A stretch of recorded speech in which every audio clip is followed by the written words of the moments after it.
Reaction with metals, है ना। जब बेस रिएक्ट करता है मेटल के साथ तो क्या बनेगा, सॉल्ट बनेगा और हाइड्रोजन गैस को ये रिप्लेस करेगा, हाँ। इसका मतलब हमने बताया कि बेस और मेटल में जब रिएक्शन होगा तो सॉल्ट बनेगा और हाइड्रोजन गैस, जैसे NaOH क्या, बेस, जिंक, मेटल, जब दोनों रिएक्ट किया तो बना Na2ZnO2 और हाइड्रोजन गैस यहाँ पे रिप्लेस हो गया, ठीक है। तो हमने ये बताया कि जब बेस रिएक्ट करता है मेटल के साथ तो बनता है सॉल्ट और रिप्लेस होता है हाइड्रोजन गैस, ठीक है। दूसरा हमें पढ़नी है reaction with non metal oxide, reaction with non metal oxide, ठीक है। जब बेस नॉन मेटल ऑक्साइड के साथ रिएक्ट करेगा तो क्या होगा, देखिए, base react with non metal oxide to form salt and replace water. मतलब जब बेस नॉन मेटल ऑक्साइड के साथ रिएक्ट करेगा, नॉन मेटल ऑक्साइड के साथ रिएक्ट करेगा तो क्या बनाएगा, सॉल्ट, और यहाँ से वाटर को रिप्लेस करेगा, ठीक है। मतलब हम कहना क्या चाह रहे हैं, देखो, बेस किसके साथ रिएक्ट करेगा, नॉन मेटल ऑक्साइड के साथ, क्या बनेगा, और रिप्लेस करेगा वाटर, है ना। जैसे CaOH का होल ट्वाइस कैल्शियम, बेस है, ये CO2 कार्बन नॉन मेटल है, ऑक्सीजन के साथ रिएक्ट किया हुआ है तो क्या फिर बन गया, नॉन मेटालिक ऑक्साइड बना ना। इसके साथ रिएक्ट करेगा तो क्या बनेगा, CaCO3 कैल्शियम कार्बोनेट, सॉल्ट है, मार्बल का फॉर्मूला भी है, हमने बताया था, है ना, सॉल्ट है। और देखो तो अगला जो पढ़ना है, क्या पढ़ना है, रिएक्शन विथ एसिड, है ना। मतलब बेस एसिड के साथ रिएक्ट करेगा तो क्या होगा, base react with acid to form salt and replace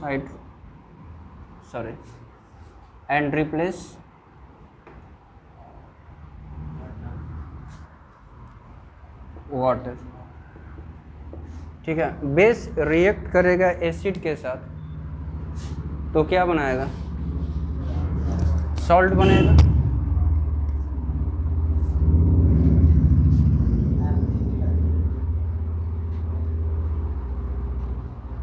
देखो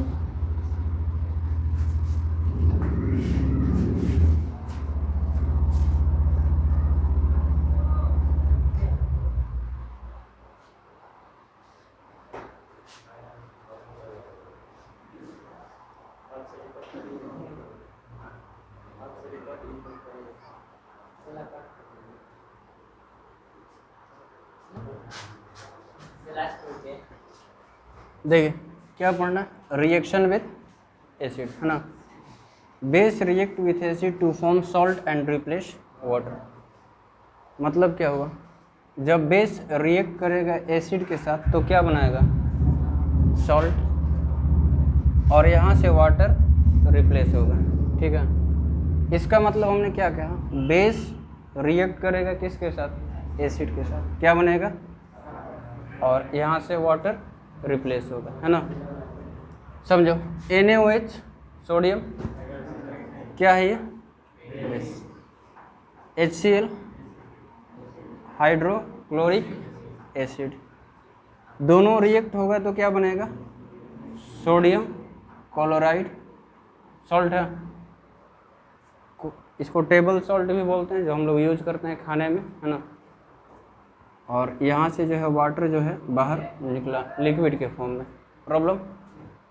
तो देखो, तो एसिड और बेस के बीच में जब रिएक्शन हुआ तो सॉल्ट बना ना, और यहाँ से वाटर बाहर निकला। अच्छा, एक चीज़ और, ये जो एसिड और बेस के बीच में रिएक्शन होकर के सॉल्ट बनता है, तो इस रिएक्शन में न तो एसिड का इम्पैक्ट बचता न बेस का, दोनों एक दूसरे के प्रभाव को क्या कर देता, ख़त्म कर देता, न्यूट्रलाइज कर देता। तो इस रिएक्शन का एक स्पेशल नाम दिया गया, क्या नाम दिया गया, न्यूट्रलाइजेशन रिएक्शन। क्यों? एक रिएक्शन हो रहा है जिसमें इसका प्रॉपर्टी और इसका प्रॉपर्टी, या कहो कि इसका इम्पैक्ट और इसका इम्पैक्ट दोनों क्या हो जा रहा है, ख़त्म हो जा रहा है। जैसे हमने बताया बेस का नेचर क्या था, physical property coercive in nature, corrode कर देता था किसी भी चीज़ को, है ना।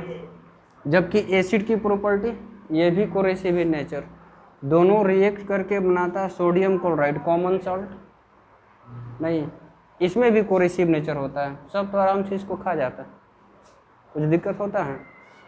मतलब इसमें न तो इसकी प्रॉपर्टी बचती है न इसकी, दोनों एक दूसरे के प्रभाव को क्या कर देता, ख़त्म, न्यूट्रलाइज कर देता। तो इस रिएक्शन का एक स्पेशल नाम दिया गया न्यूट्रलाइजेशन रिएक्शन। तो यहाँ लिख लेंगे reaction between acid and base, reaction between acid and base is known as, क्या कहेंगे,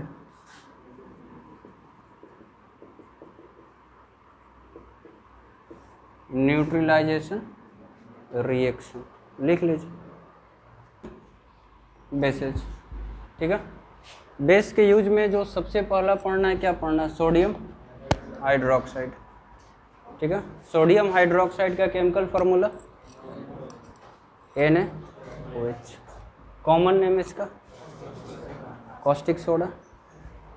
इसका यूज कहाँ करते हैं, इन सोप एंड डिटर्जेंट इंडस्ट्री, साबुन और डिटर्जेंट मतलब सरफ बनाने में। हालांकि इसका यूज सोप और डिटर्जेंट इंडस्ट्री में कैसे किया जाता है, इसको पूरा डिटेल से पढ़ना है कार्बन एंड कंपाउंड में। एक चैप्टर है केमिस्ट्री का कार्बन एंड कंपाउंड, शायद आपके बुक में सेकंड लास्ट चैप्टर दिया होगा केमिस्ट्री का, है ना। देखिए कैसे बनेगा उसको डिटेल से पढ़ेंगे, है ना। आगे पेपर एंड पल्प इंडस्ट्री, मतलब पेपर कैसे बनता है, लकड़ी से, लकड़ी को गला के सॉफ्ट करना पड़ता है। क्या पेपरवा भी इस तरीके का हार्ड होता है लकड़ी जैसा? तो हम पढ़े थे बेस की प्रॉपर्टी कोरेसिव इन नेचर, गला देता है किसी भी चीज़ को। तो ये लकड़ी को गला के क्या कर देता है, एकदम सॉफ्ट। हम लोग पढ़े थे सोडियम हाइड्रोक्साइड एक स्ट्रॉन्ग बेस है, तो ज़्यादा कोरेसिव होगा ना, तो लकड़ी को एकदम पूरी तरीके से गला के सॉफ्ट कर देता है। प्रॉब्लम है। इसके बाद मैन्युफैक्चरिंग अदर केमिकल्स, बहुत सारे केमिकल्स को बनाने में इसका यूज किया जाता है रॉ मटेरियल की तरह, मतलब इसी का यूज करके या दूसरा केमिकल बनाएंगे। कैसे बनाएंगे इसी चैप्टर में लास्ट में पढ़ना है, ठीक है। तो अभी बस याद रखिए कि दूसरा केमिकल्स बनाने में इसका यूज करेंगे, पेपर एंड पल्प इंडस्ट्री में यूज करेंगे। क्यों यूज होता है पता है ना, लकड़ी को गला के सॉफ्ट करने के लिए और पेस्ट बनाने के लिए। गल जाएगा तो पेस्ट बन जाएगा ना आसानी से। और उसके बाद सोप एंड डिटर्जेंट इंडस्ट्री में रॉ मटेरियल की तरह इसका यूज किया जाता है। देखिए दूसरा जो बेस पढ़ना है calcium hydroxide, chemical formula CaOH का होल ट्वाइस। कैसे बनेगा याद है ना, कैसे बनेगा, कैल्शियम जब रिएक्ट करेगा वाटर के साथ तो कैल्शियम ऑक्साइड, और कैल्शियम ऑक्साइड को वाटर में डिजोल्व कराएंगे तो कैल्शियम हाइड्रोक्साइड, बताया है पहले, है ना। तो इसका कॉमन नेम सेलेक्ट लाइन, ठीक है। कहाँ यूज होगा, वाइट वॉशिंग में। वाइट वॉशिंग में मतलब दीवार को पोचारा करने में, जैसे सुने हो ना दीवार पे चूना पुतवाना, तो देखे होगे चूना खरीद के लोग लाते हैं पानी में फुला देते हैं। तो चूना जो खरीद के लाया जाता है क्या होता है, कैल्शियम ऑक्साइड होता है। पानी में फुला दिए तो बन गया बेस, ठीक है। तो वाइट वॉशिंग में। For manufacturing bleaching powder, bleaching powder का नाम तो सुना होगा, है ना। चलिए नाली उली में डाला जाता है जनरली बरसात वरसात में, ताकि जर्म्स को मारा जा सके, या चेहरे को ब्लीच करने के लिए भी काम आता है ना। दोनों जगह यूज होता है। क्या फ़र्क पड़ता है, साफ करता है कोई भी चीज़, है ना। तो ब्लीचिंग पाउडर मैन्युफैक्चर करने में काम आता है कौन चीज़, कैल्शियम हाइड्रोक्साइड। लेदर इंडस्ट्री में यूज किया जाता है। जहाँ चमड़े का चप्पल जूता बनाया जाता है ना, सबसे पहले जानवरों का लेदर निकाल करके इसमें डुबा के छोड़ दिया जाता है, जिससे क्या होगा, बैक्टीरिया वैक्टीरिया होगा जो मर जाएगा और लेदर भी जो है सॉफ्ट हो जाएगा। तो उसको सॉफ्ट करने के लिए और जर्म्स को मारने के लिए इसका यूज किया जाता है। सॉफ्टेनिंग हार्ड वाटर मतलब क्या समझते हैं? पानी भी हार्ड होता है। डर्टी वाटर लिख देते। हार्ड वाटर का मतलब होता है खारा पानी, ठीक है। पानी का खारापन दूर करने के लिए हम लोग यूज करते हैं क्या चीज़? Calcium hydroxide.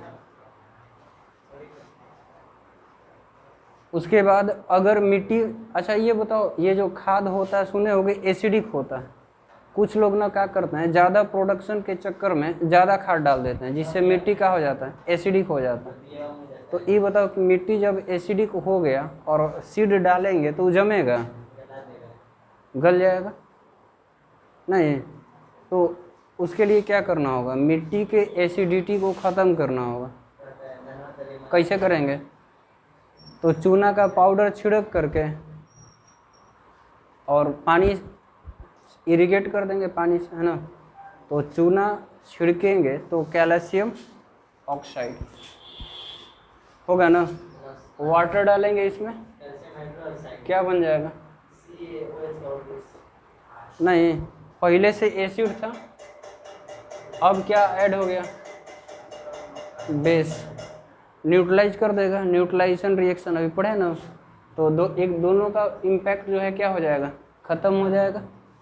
दोनों का इम्पैक्ट ख़त्म हो जाएगा। तो अब मिट्टी में फसल आराम से हो जाएगा, ठीक है। लेकिन दिक्कत है कि कितना चूना डालेंगे, कहीं एसिड कम पड़ गया तो ज़्यादा बेसिक हो जाएगा, फिर भी नुकसान।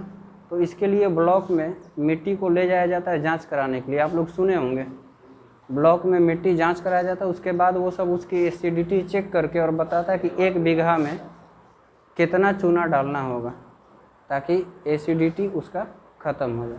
क्योंकि अगर ज़्यादा चूना डाल दिए तो बेसिक हो जाएगा, तो फिर बेस की भी प्रॉपर्टी है कोरेसिव इन नेचर, वो भी गला देगा, तो कोई फ़ायदा नहीं होगा। तो उसको जांच कराया जाता है। लेकिन मतलब उससे नहीं है, मतलब याद रखिएगा कि मिट्टी की एसिडिटी को ख़त्म करने के लिए हम लोग क्या करते हैं, यूज करते हैं, ठीक है। उतार लीजिए। आज के लिए बस इतना ही, आगे कल बाकी यूज पढ़ते हैं।